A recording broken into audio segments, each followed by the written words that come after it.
Are you a real estate investor or self-managing landlord with one or more rental properties here in the US? In this video, we're going to talk about possible legislative changes in 2025. You will have a better understanding of what those possible changes are, how they could affect you, and how you can become part of the process to make positive change for you as a landlord and an investor. I'm Stacy Wilson. My husband David and I own Wilson Management Group, which is a residential property management company here in Central Florida. We've been in business since 1986 and we specialize in single-family rental homes. Let's get into the rest of this video.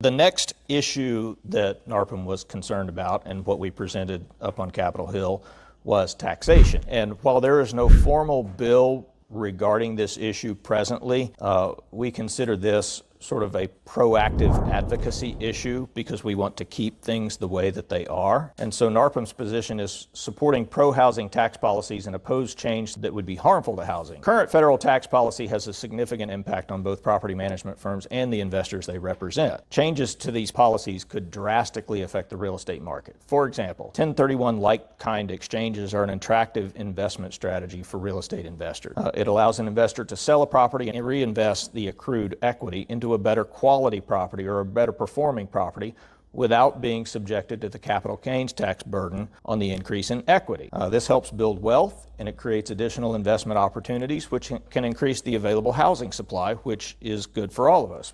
Everybody knows that there is a significant housing shortage currently. Further, the current tax treatment of carried interest on long-term investments like rental properties means that rental income is treated as capital gains and is taxed at a lower rate than ordinary income. We would like that to stay that way. There are those who advocate for reducing or even eliminating the current 1031 like-kind exchange tax policy, and there are actually those in Washington who are advocating for taxing unrealized gains, which would be like setting off a nuclear bomb in the investment world. If not everybody knows what unrealized gains is, it's having to pay tax on an increase in the equity of a property that you own, despite the fact that you haven't sold the property and obtained the actual cash equity out of the property. They're advocating in favor of those types of policies. The increase is only on paper. It's not actual cash that you have readily available for use. There's no current provision to account for the possible decrease in value.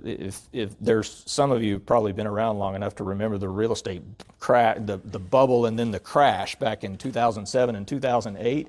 And I will never forget that because we were managing properties and we would do just about anything to avoid a vacancy because values were going down so much. We were reducing rental rates upon renewal 30% or more just in the hopes of keeping somebody in a property. And imagine if at the peak of that real estate bubble, that property owner had to pay tax on that unrealized gain and then the bottom fell out of it. There's no provision to repay them, and so that's a terrible thing. While I was up on Capitol Hill, one of the guys in my group made the excellent point that money is mobile. If current tax policy is modified to make owning real estate less attractive to investors, this will potentially cause investors to seek alternative investments outside of the real estate market. The result would be a reduced supply of housing for renters, which would drive up rent prices, the exact opposite of what everybody wants. It's the basics of supply and demand. While there is no specific bill addressing this issue right now, NARPM PAC with Tyler and Troy up in Washington, D.C. are